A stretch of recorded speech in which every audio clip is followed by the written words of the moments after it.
Hello everyone, Garnetto here with a review. So today I'm going to be reviewing the latest Sherlock episode, The Six Thatchers. It's Series 4, Episode 1, aired on New Year's Day 2017. Now I've just finished watching it. Just a bit of a forewarning before I get started. This will contain spoilers, quite possibly. I mean, there is a very big thing that happens in it, which I will definitely be discussing. So if you haven't watched the episode, go away, watch it. I'll wait, and you can go and watch it, and then you won't be spoiled by this because there is, like I say, a pretty big thing, which would be a big spoiler.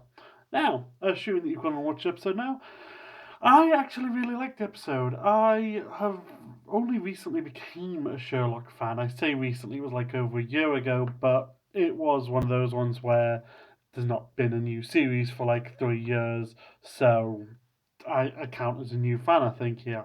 So this was actually the first time I watched an episode where there is what, like, the rest of the series to come along. And it is very good, actually. I really enjoyed it. One thing which did annoy me is that Stephen Moffat does the Stephen Moffat route of continuing plot lines and just sort of hopes that we get distracted along with the main character.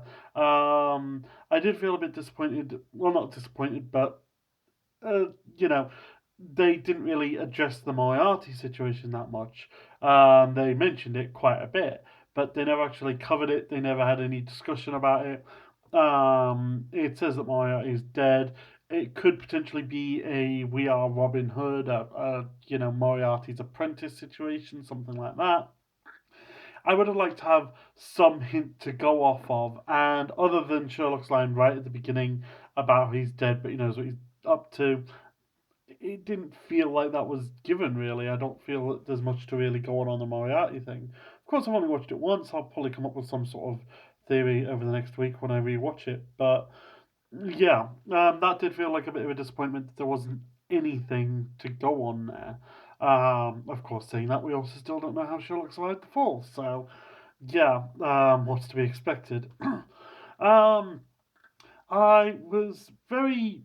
It was a very weird plot line. It's one of those where I couldn't even sum up what it was. It was just loads, and it did manage to keep my attention very well.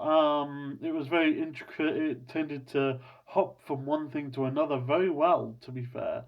I loved seeing Mary in this episode. I think Mary had a very good role, and I think that, big spoiler, if you haven't seen the episode, seriously, stop now.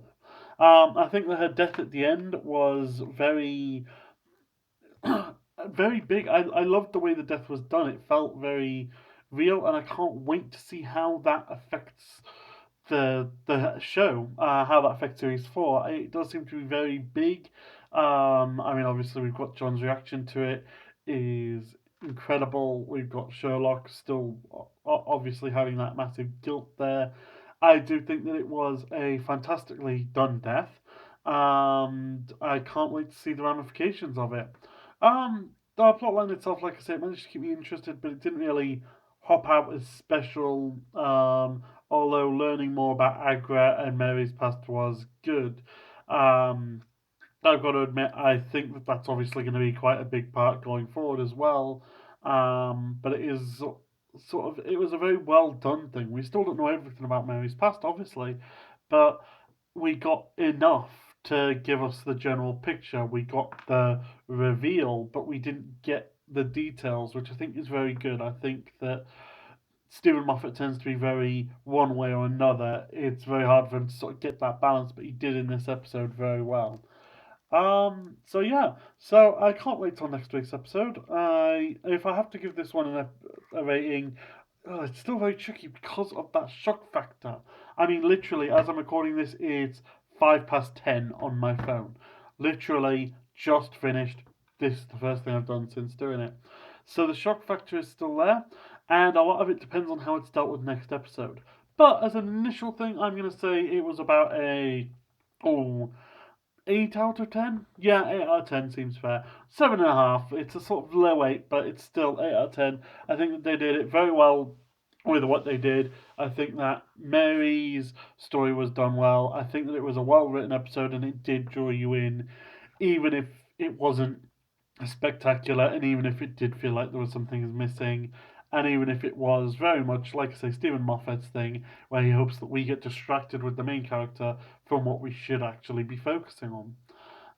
So yeah, so I think that's about it. I will be doing a review for each week. So I will be doing a review next week for episode 2, which I can't remember what that's called, to be completely honest. This is why people script these things, because that way they're not stuck in this situation. But yeah, but I will be doing a review of episode 2. So yeah, so I hope you've enjoyed. If there is any theories or anything you'd like me to go into about this episode, there were quite a few unanswered questions. I do have a theory or two that I'm going to do myself. But if you have any that you spotted that you think would be good to explore, please feel free to leave a comment down below, and I will thoroughly research it and make a theory video if it is one, or I may just respond with a single line. But if there is an answer out there, I will try and find it. So yeah, so thank you for watching, and see you next time.